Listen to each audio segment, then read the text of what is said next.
One.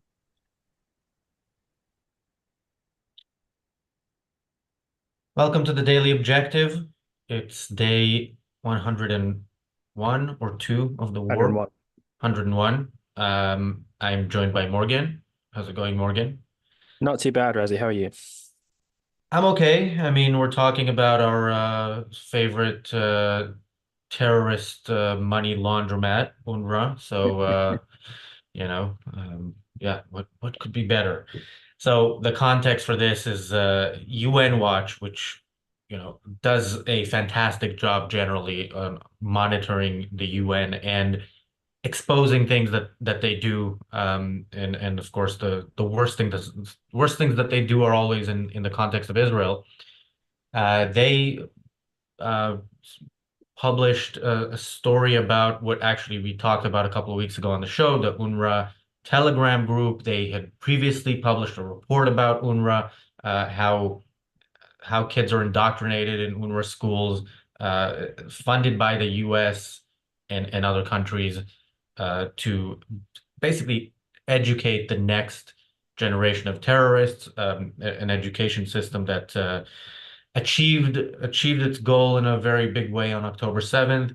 So the spokesperson for Antonio Guterres, the Secretary General of the UN, was asked about this. First, he kind of dismissed UN Watch. He said, well, UN Watch has a track record. Yeah, they have a track record on calling you out on the bullshit that you do. He doesn't appreciate that. And then he basically he said we're looking into it, but he dismissed it. And you can dismiss things when you have unlimited power and unlimited funds. So yeah, we're just gonna delve into that a little bit more. Morgan, your thoughts on this? I think the United Nations is a bit, or not just a bit, but is far too defensive about UNRWA. The criticism of UNRWA, just for anyone who doesn't keep up on all of these sort of United Nations alphabet agency bureaucratic little organizations, it's not new. It's not just started since the conflict's broken out. It's gone on for years, for a very long time, if not really decades, I'd have to say. And you can find articles, even just from the last 5 years, talking about all the problems with it. Less serious problems compared to what we're talking about in this context, but problems of unaccountability, corruption, and all that kind of stuff. And the real problem, which we're talking about, which is of foisting anti-Semitism onto the next generation. And so therefore elongating the conflict. And so then the same to the United Nations, which is supposed to be the people who solve all the international problems and who bring peace, are actually perpetuating conflict. It might be indirectly, but that's what they're doing. So I think the response that you would have liked to have seen from the United Nations, even if it's just from a representative for one of their officials, one of their major officials, would have been soul searching, taking this seriously, understanding the gravity of the problem. And that what actually you get is kind of hand waving criticism of the group that called them out on this, was not very impressive. I think we should expect a lot more from the United Nations, considering what it claims to represent, considering how much money they get sent, considering the impact they could have on the world stage and the negative impact they do have. So those are my opening thoughts, I guess. You're muted still. Yeah, I'm new to Zoom, so there's always this question that comes up with evil people. Do they see themselves as evil? Do they see what they're doing as good, and it just comes out? And in some cases, I mean, we talk here about Jeremy Corbyn.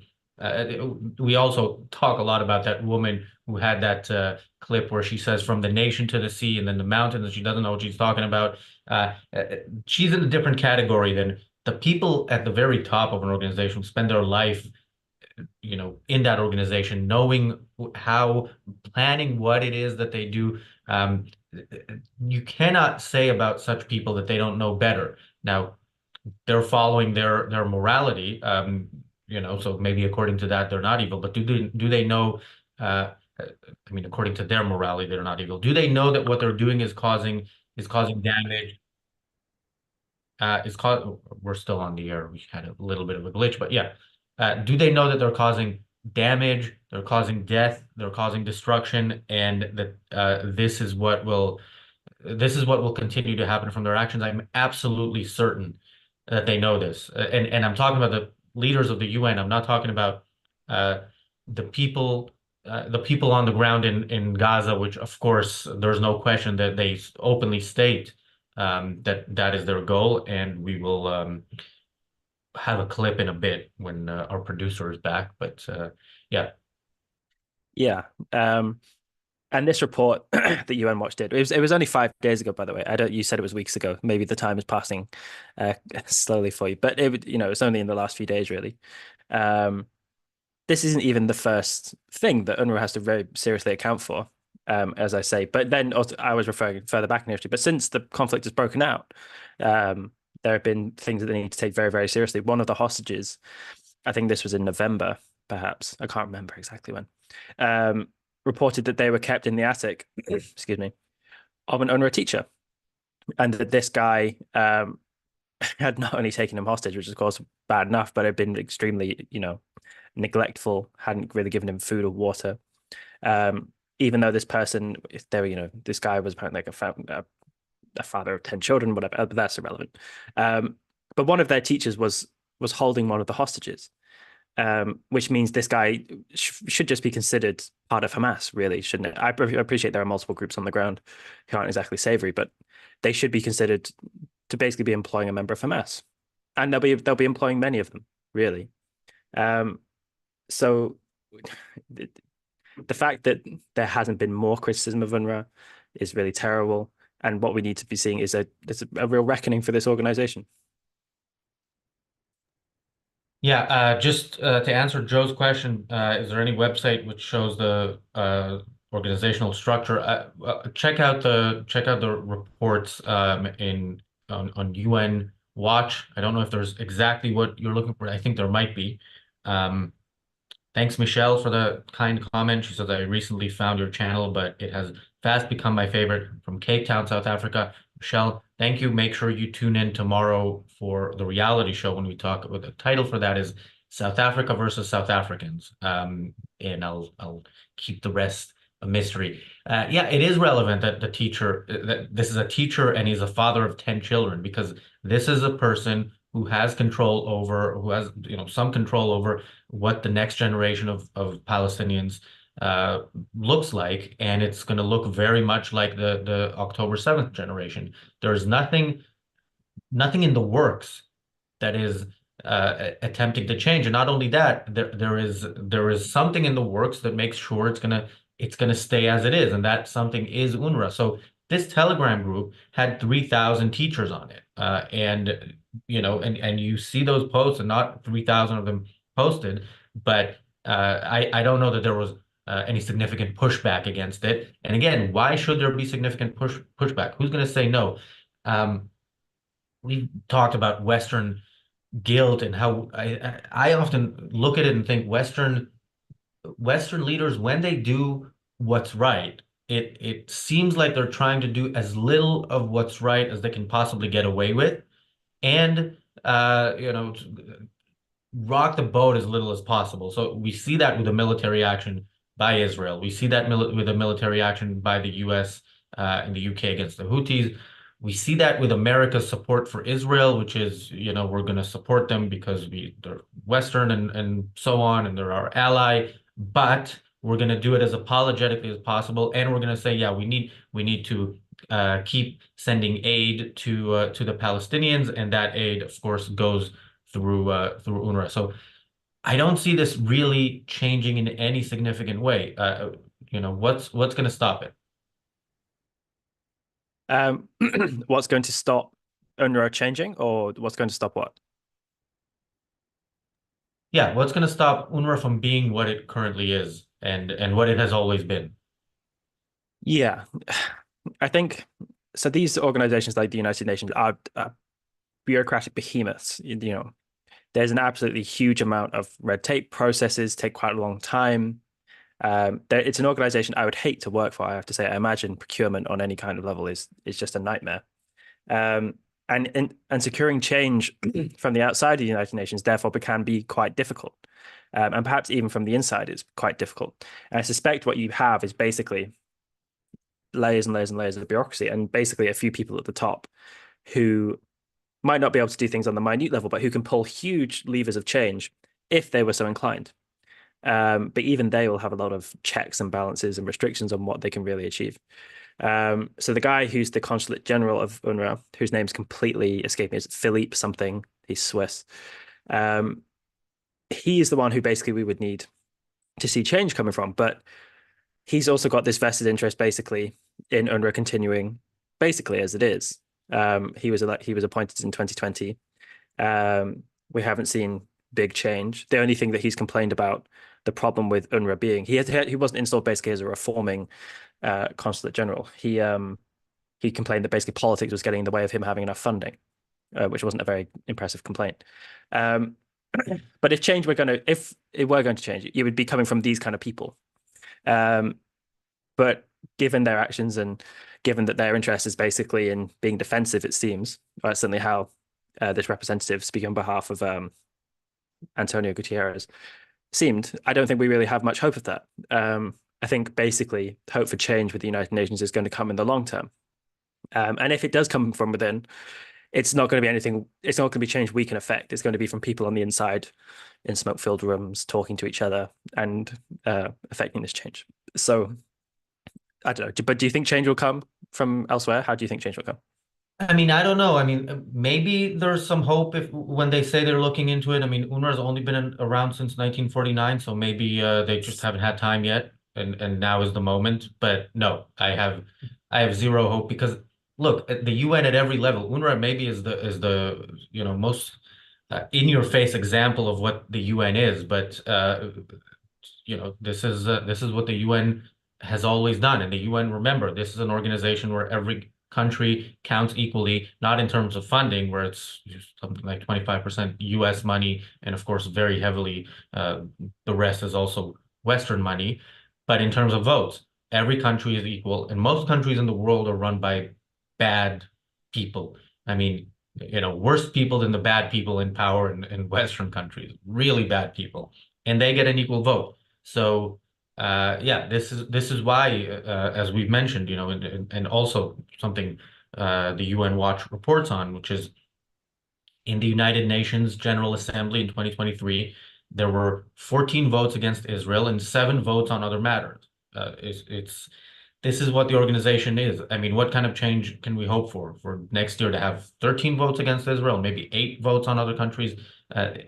How would anything significant change there? I don't see it happening. Thank you, Bonnie, for the super chat. Thank you, Iron Meerkat, for the super chat. Iron Meerkat says, I changed my mind. The IDF does need to fight according to the laws of war, those written in the Old Testament. Should they be collecting foreskins or something as well? Or... I don't know what exactly. I think he's not 100% serious about that, but yeah, certainly shouldn't be fought by the laws of war as they are today. Daniel, if we have that clip ready, there's a clip of some Palestinian children who were educated in the UNRWA education system in the West Bank. Let's hear a little bit of what they have to say. احنا تهجرنا من يافا واليوم جايين نحكي عن حقنا بالعودة وبدنا نكافح لحد ما نرجع لأراضينا في يافا وأراضينا بحيفا والليل والرملة إنه راح نرجع قريبا جدا لو شو ما يصير مش راح يصير سلام السلام بدناش إياه. شو بيعلموكم عن حق العودة بالمدارس؟ ما احنا مشروع شهادة كلنا واحنا لازم ندافع عن وطننا كتير راح ناخذ حقنا والله ينتقم منهم ان شاء الله يموتوا كلهم. ناخذ عاصمة فلسطين وراح تضلها لنا مش راح تتغير راح تضلها لنا. المستوطنين اللي فيها كلهم راح ينطخوا. يا توتة الدار صبرك عالزمان انجار لابد ما نعود مهما طول المشوار يابا يابا يابا يابا يابا. وحابة أقول لكم إنه مفتاح العودة لساته معنا وراح نفتح يوم من الأيام في بيوتنا. مثل إني بتعلم بجهدي وحق إني آخذ وطني ونحرر فلسطين، يعني الناس الشهداء يعني بيقدر يحارب All right, thanks, فلسطين إذا Daniel. بضلهم هيك. Yeah, we get the point. I think there was more of that, and of course, this is a few students who were there. I mean, some of this, it's disturbing on so many levels. When you hear this from adults, it's less disturbing for some reason to hear. It's still it's still clear. When it's an adult, you also say, okay, this is clearly the enemy. You need to kill them before they put their plan into action. When it's kids, um, you know, what are you going to say? Again, you've been indoctrinated that way your entire life. What hope do you have? They still have free will, but it's a much more difficult process to be raised like that and become a decent human being. Just a couple of points they make there. One of the kids says we were expelled. I don't know where that kid was expelled from, but I don't think he ever lived in Jaffa. He lists names of cities, all of them, or most of them Israeli cities. So not in Gaza, not in the West Bank, and the whole idea is they will return and the Jews will be removed. And as you saw, preferably by killing. Also, when they talk about settlers, it needs to be made clear this is not what settlers are under supposed international law. It is all Israelis. All Israelis are settlers according to that. Yeah. So yeah, they don't mean the settlements in the West Bank. They mean the whole region. I agree. It's awful hearing that stuff because children are blank slates. The ideas are impressed upon them or taken in and accepted. So this is propaganda which they have been fed, and they're saying that they get it from their schools. So this if people hadn't really heard of UNRWA before, this should really cause you to reflect on its role in perpetuating the conflict. It also actually what you get from them there is a good indication of some of the key ideas that need to be combated if you want to see a cessation of the conflict. So the idea of the right of return, that's something that needs to be undermined completely. And then also the idea that he was expelled. That's something that UNRWA very much perpetuates.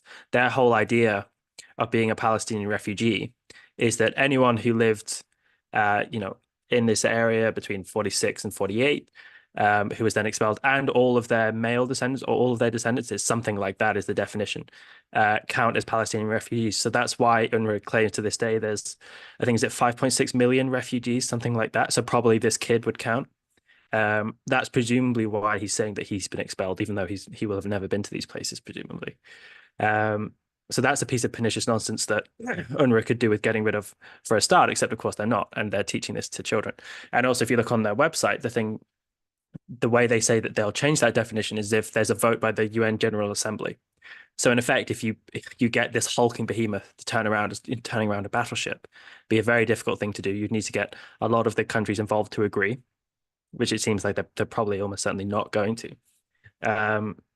So this is how UNRWA perpetuates these kind of things. And these poor kids, one hopes they can grow up and change their minds, but it's going to be very difficult. The only kind of hope I think we have for that happening is if we look at the guy whose name I'm completely blanking on, because of course I am, but who's the son of one of the Hamas founders. If you remind me, Razi, what is it? What's his name? Mossab, forget. Okay, I also like that. Yeah, but yeah, that guy, right? Yeah, people know who we're talking about, probably. Yeah, so that guy, he would have been, basically indoctrinated in a way probably more deep. Oh, there we go. Down to Mossab Hassan Youssef. There you go. He will have been, neck deep in this stuff, even more than these kids will have been, really, you'd have to think. And for him to have come out of it and to have the perspective he does is really quite encouraging. So whilst it's not hopeless, I don't feel particularly hopeful having seen that video. So that's my reaction to it. Yeah, I see El Rito in the chat says there's no point where you can say, okay, this is an innocent child, but as of a minute ago, he's now accountable for his ideas. So as I've been saying, and I think this point needs to be repeated, children are always innocent. When they say that, yeah, somebody put it in their head. When they shoot at you, somebody put the gun in their hands, they are still innocent. That doesn't mean that their innocence means that you should accept death if the gun is in their hands rather than defend yourself. It doesn't mean that in the context of war, you shouldn't bomb, a school or a hospital because that's where the terrorists hide, because that's useful for their propaganda machine, or propaganda campaign. But yeah, in terms of moral judgment, you do not judge a kid for repeating what has been put in his head. You judge the people who put that in his head. Um, there's this great line by Jonah Goldberg in an article he wrote in the Dispatch just recently, a couple days ago. He says, remember when you used to ask your algebra teacher, will I ever use this in real life? Students in Gaza never ask that when covering the need to kill Jews. That's terrible, Razi. That's really terrible. I mean, it's terrible, but look, this is again, this is what they learn in their school. So we look at our school system and have a lot of criticism for it, and I think we're right to have it. But they are really indoctrinated with murder as the only purpose that they have in life. And again, this is why when we talk about the Palestinian we had an episode titled "The Palestinian People Are the Enemy" or Palestinian civilians are responsible for October 7th.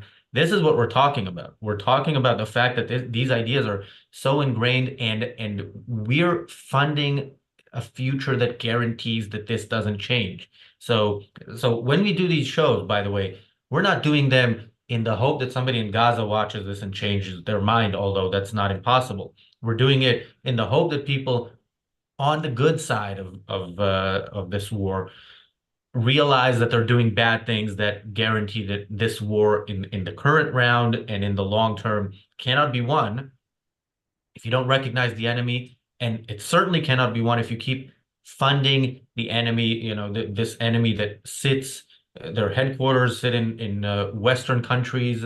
Their funding comes from us, the UN in general, UNRWA in particular. We are paying for this. We are paying for the books that say for the teachers, with the salaries of the teachers, the schools themselves that tell kids your only purpose in life is to kill Jews. If you die along the way, you die a glorious martyr's death, and just go to heaven.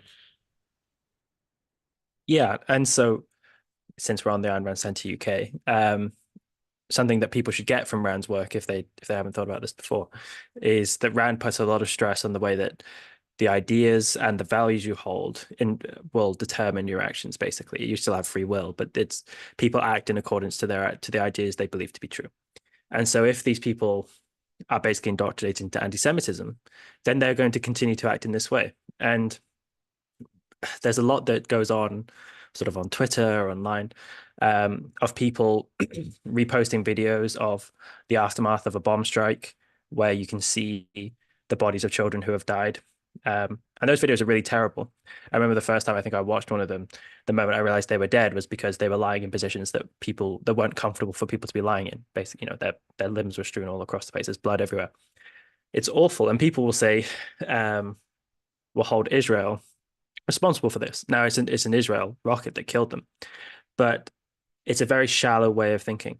If what people need to understand is that end result is the consequence of these ideas being taught to these kids, and it's the kids who are ultimately the victim, not just in the sense that they've been indoctrinated into a barbaric, evil way of thinking, but then when the organization that's built on and supported by anti-Semitism then launches an attack onto Israel, which Israel then retaliates against, quite rightly, and all these kids get caught up in it.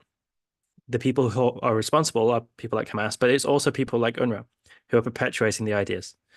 So that's the criticism that needs to be made, and it needs to be made very fiercely. And the fact that it's not being made so in the West is really terrible. And one of the things we're going to be speaking about on the reality show next is some of the marches that have gone in London, and some of the people you see speaking at these marches are terrible. We're talking about one of them who's speaking, but also just there was an interview I saw with this young girl whose whole perspective on this conflict seems to be Western nations are propping up an evil regime in Israel, which just wants to kill people.